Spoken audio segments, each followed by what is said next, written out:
Hello, welcome to our channel. I'm Paul Friedman. I'm the founder of the Marriage Foundation. If you're here for the first time, then a very special warm welcome to you. And I hope you will get what you're looking for. This channel is very different from other marriage help channels. I'm not a psychologist, and I'm not someone who is teaching you from things that I picked up here and there. I used to be a divorce mediator in San Diego many years ago, very successfully. And I had a couple ask me to save their marriage instead of end it. And I said, okay, let me look into this. And when I spoke to my therapist friends about how I should handle this, the advice they gave me was nice, but it didn't really click. And so I took a look at marriage very differently. That's over 22 years ago, and I discovered things that changed my life. I used to believe in divorce, not anymore. Now I realize that everything out there about marriage is wrong. It really is. I don't say that with any arrogance. I was shocked. And so I went deeper and deeper and discovered more and more. And we now have teachings at the Marriage Foundation. If you've been to our website, you'll see our offerings are kind of cool. A lot of them are free because we are a foundation. All of them are affordable. And this topic, what to do if your husband forgets your anniversary, I know this is painful to you. And I just want to give you a little bit of insight, much more so than tell you what you should do. I don't believe in telling people what to do, but I believe in showing people what's in front of them and maybe from a different perspective so that you're not hurt, because you don't have to be hurt. So it should be clearly understood that anniversaries, birthdays, even Christmas and New Year's and Hanukkah and fast of Ramadan, all of these things are much more important to women. And some of you will go, oh, how dare you? Well, I dare, because women are different than men and men are different than women.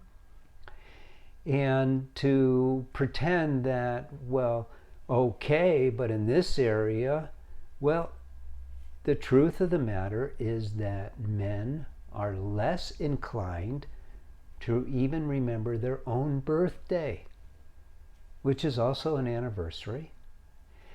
And as important as your anniversary is, it slips men's minds. And that doesn't mean that he now hates you, or he has forgotten you, or he doesn't love you anymore. It doesn't mean any of those things. And you see, this is where our minds get us into trouble. What happens is, understand that you are a soul, and this isn't a religious discussion, and this is not a man's point of view. This is just the way it is. You're a soul. I'm a soul. Now, we even grew up with a misunderstanding of that. I was taught I have a soul, but that's not really true. I don't have a soul. I'm the soul. What I have and what you have is you have a mind. You have a body. Those belong to you, the soul. You're essentially a very spiritual being, creation of God's. And you have a body and you have a mind, but what has happened is we are not taught this simple yet very profound reality. And so we think of ourselves as the mind. We become identified as the mind. As a result, the mind's reactions to things we think of as my reaction to things. So if you really recognize, well, this is the mind.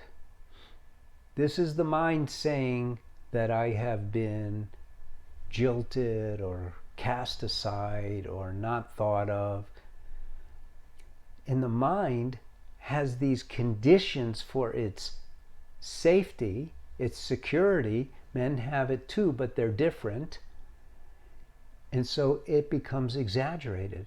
And you become identified with this forgetfulness, and you take it on, and you lose yourself in this. It's minutia. I hate to say it. Now look, I'm not discounting this. I have a wife too. And when I forget my monthsary, oh my God, it really impacts her. And so I work really hard at remembering. Now, you have the ability to remind your husband that it's coming.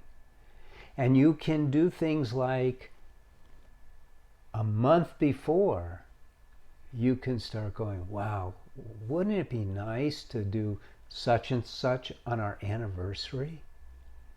I remember when you first asked me to marry you, and you turn it into something so positive. And then as it gets closer, you go, should I get this new dress for our anniversary? You don't have to tell me you're taking me out, and you turn it into that kind of thing, lovingly. Not with any kind of pressure, not with a stick, hiding behind the sweetness. But you see what I'm talking about? You make it into a positive reminder with an expectation, knowing that he'll remember. But you know he may not. So you make sure he will in a very loving and positive way. And then, boy, he will want to remember. He will, especially if you like have sex with him and you say, wow, wait till our anniversary, you thought that was good. And you just really make it into something so beautiful.